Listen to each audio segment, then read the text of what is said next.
सहारनपुर को गन्ना बेल्ट के नाम से जाना जाता है। यहाँ के किसान बड़े क्षेत्रफल में गन्ने की खेती करते हैं। बरसात के मौसम में गन्ने में कई प्रकार की बीमारी पनपने लगती है, जो धीरे धीरे अपना घर बना लेती है और पूरी फसल को प्रभावित करती है। उसी में से एक है लाल सड़न बीमारी, जिसको गन्ने का कैंसर भी कहा जाता है। लाल सड़न एक विनाशकारी बीमारी है जो गन्ने की फसल को प्रभावित करती है। यह रोग कोलेटोट्राइक्रम पल्केटम नामक कवक के कारण होता है। इस बीमारी में गन्ने के तने लाल या भूरे रंग के हो जाते हैं और सड़ने लगते हैं। धीरे धीरे गन्ने का पूरा खेत लाल होना शुरू हो जाता है।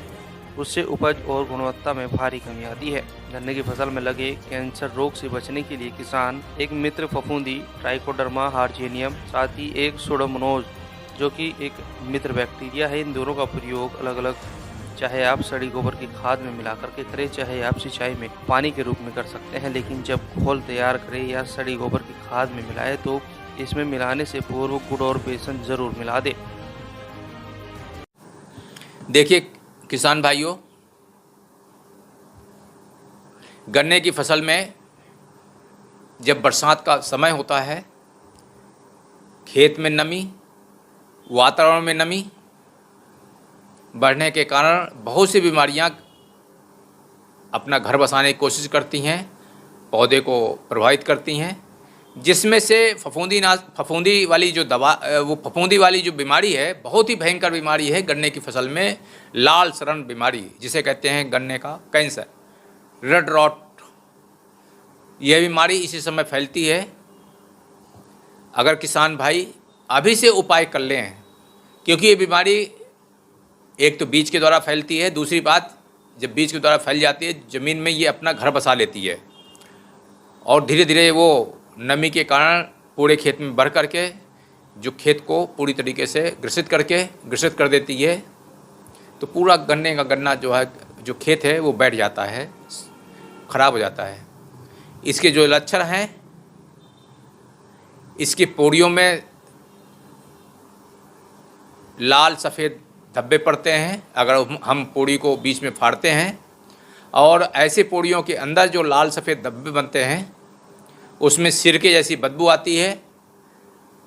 पूरा गन्ना सूख जाता है और अगर पूरा खेत में जहाँ जहाँ ये प्रभावित होता है तो देखा ही जाता है कि गन्ने की फसल काफ़ी प्रभावित हो जाती है। तो इस बीमारी के लिए नियंत्रण करने के लिए, प्रबंधन के लिए, इस बीमारी को बचाव करने के लिए अभी से एक काम करें किसान भाई कि एक ट्राइकोडर्मा हार्जियनम आता है, मित्र फफूंदी होती है, एक सूडोमोनाज फ्लोरेसेंस है, ये मित्र बैक्टीरिया है। इन दोनों का प्रयोग अलग अलग,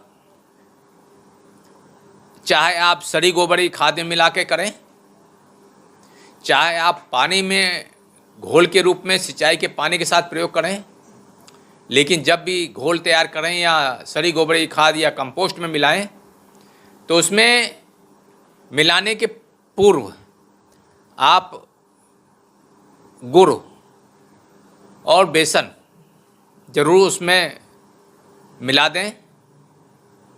मिलाने की मात्रा है, अगर आप 50 किलोग्राम सड़ी गोबरी खाद या 25 किलोग्राम डाल रहे हैं तो 50 किलोग्राम में 2 किलोग्राम गुड़ पड़ेगा, आधा किलो बेसन पड़ेगा। इस हिसाब से आप इसको कर सकते हैं। अगर घोल की मात्रा में प्रयोग कर रहे हैं तो 2 किलोग्राम ट्राइकोडर्मा, 2 किलोग्राम गुड़ और 1 किलो बेसन, इसे मिलाकर 7 दिन तक रखें। इसके बाद सिंचाई के पानी के साथ या खेत में यदि आप पानी के साथ पानी मिलाया है तो खेत में सिंचाई के पानी के साथ नाके में रख करके, और अगर सड़ी गोबरी खाद या वर्मी कंपोस्ट में मिलाया है तो आप उसको बखेर करके